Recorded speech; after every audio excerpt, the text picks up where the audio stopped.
Hi guys, Ed here from Bobil Vans. We were recently asked a question which was, can I use your system with my calorifier? Now, for those of you who don't know, a calorifier is something that was typically used on boats, now fairly commonly used in vans, and what it is a large tank of water with coils running through it. You can connect one of those coils to your engine, so as your engine's coolant circulates through the engine it warms up. It then goes through the calorifier, transfers that heat to the water, so when you arrive at your destination you've got a nice big tank of hot water that you can use for showering or whatever you want. Some of these come with two coils, meaning the second coil can be used with another heat source, so that when you're parked up for a few days you can then turn on your secondary heat source and use that to heat the water instead of the engine. So the question was, can we use our system on this second coil? Now, we didn't know the answer to this and we don't have a calorifier, so what we did is we built one. We took some scrap copper tube and a trusty pipe bender and we made our own calorifier and we tested it with the Bobil system. Here's how we got on. On the output of my 5 kilowatt diesel heater we've got the Bobil bumper system, just venting to air there, and down here this is my makeshift calorifier. That is all they are. It's a series of copper tubes that will be suspended in the water. You can see there we've got our circulation pump, and that just circulates the pump up to the heat exchangers, back from the heat exchangers through our copper, and that is going to be immersed in our tank. This is our 18 litre tank, so it's a bit bigger than our 12, but just for comparison purposes I'm only going to use 12 litres of water in it. That just allows us to compare the results from this test with all the other tests that we've done. So we've just started the test. My water started off at 17.6 degrees. Air temperature is about 17 degrees. One problem that I'm going to have with this is usually in these tests, because I've got my tank and I've got a pump running in my tank, then it's going to constantly circulate the water so that the average temperature of the water is always going to be equal no matter where I take my readings.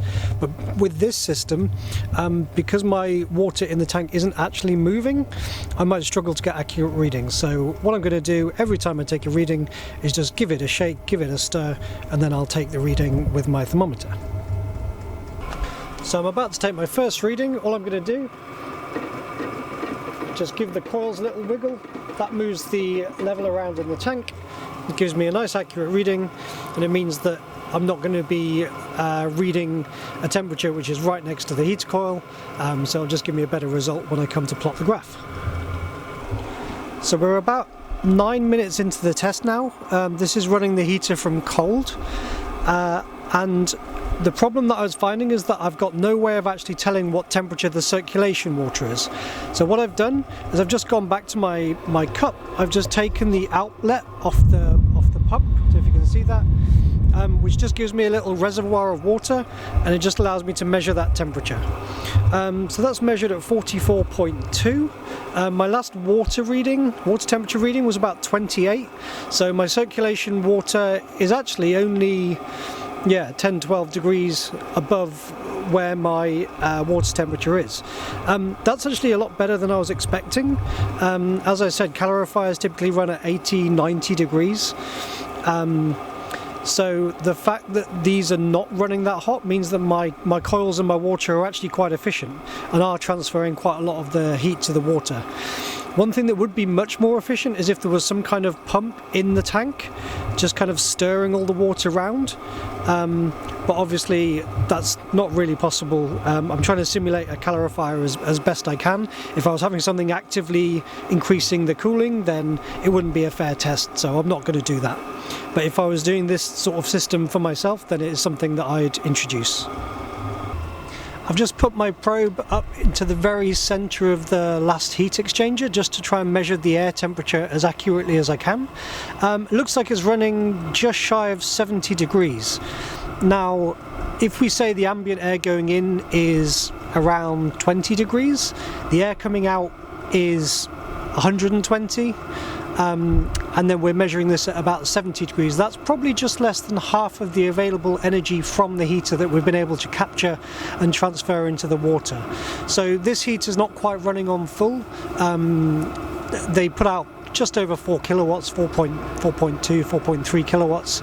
So if we say it's about 50% efficient, that could be anywhere in the region of 2 kilowatts that we've been able to transfer to our water.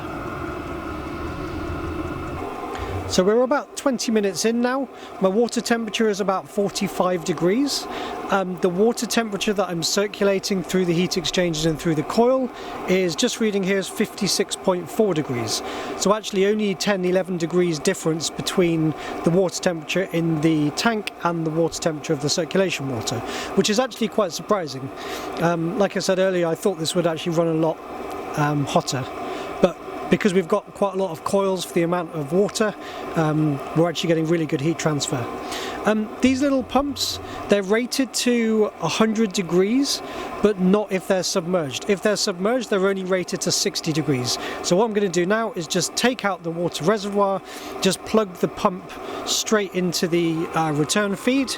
That just means that I'll be able to carry on the test without destroying the pump. So I'll just do this under the water, and then I'll be able to pull this out. Just use the sucker just to attach it there. Get rid of that water. The other sucker's just stuck. There we go. Annoyingly, I won't be able to measure the temperature of that circulation water, but at least we don't have to stop the test because the pump explodes. I can just show you now what's quite annoying about this test. I've got my temperature there at 47 degrees. It hasn't really moved much. If I give this a stir with my trusty stirring stick, just to agitate the water a little bit. 47.1, 0.2, 3. So it's just quite difficult to get accurate readings because the water doesn't uniformly warm up. You can have the probe in there and then just agitate the water a little bit, and then you get a sudden burst of heat because the temperature of the water is not uniform throughout the tank. So I'm having to wait kind of 5 minutes between readings, give it a stir, take a reading, and then wait another 5 minutes. If I'm stirring the tank constantly, it's not a fair representation of what a calorifier does. So I don't really want to do that during this test. So the results. This system, which was the Bobil bumper water heater running through our homemade calorifier, gave us an average heating power of 1.1 kilowatts. That's 20 degrees of 12 litres of water in around 15 minutes. Just to put that into context, if we were heating the water directly with our bumper system, we would get heating power roughly double that. So this system is around 50% as efficient as the full bumper system. One of the reasons for that may be that we don't have this swirling of water. If we could swirl the water in the tank, we would get much better heat transfer. That would improve the efficiency, but we were trying to replicate a calorifier, so it wouldn't be a fair test. If you do have a twin coil calorifier, this would be a great addition to your van. If you have a single coil and you are thinking about trying to keep your pressurized system and introduce this, it's really not compatible. We don't test silicon pipes or heat exchangers up to the pressure of the water pumps, so we really wouldn't recommend that. But if you have a twin coil ones, this is absolutely something you can do, and you can buy the system from our website without a tank, which will save you some money as well. We hope that's been interesting. If you have any questions or comments, leave them below or visit us at our website bobilvans.co.uk, and we hope you enjoy your van build.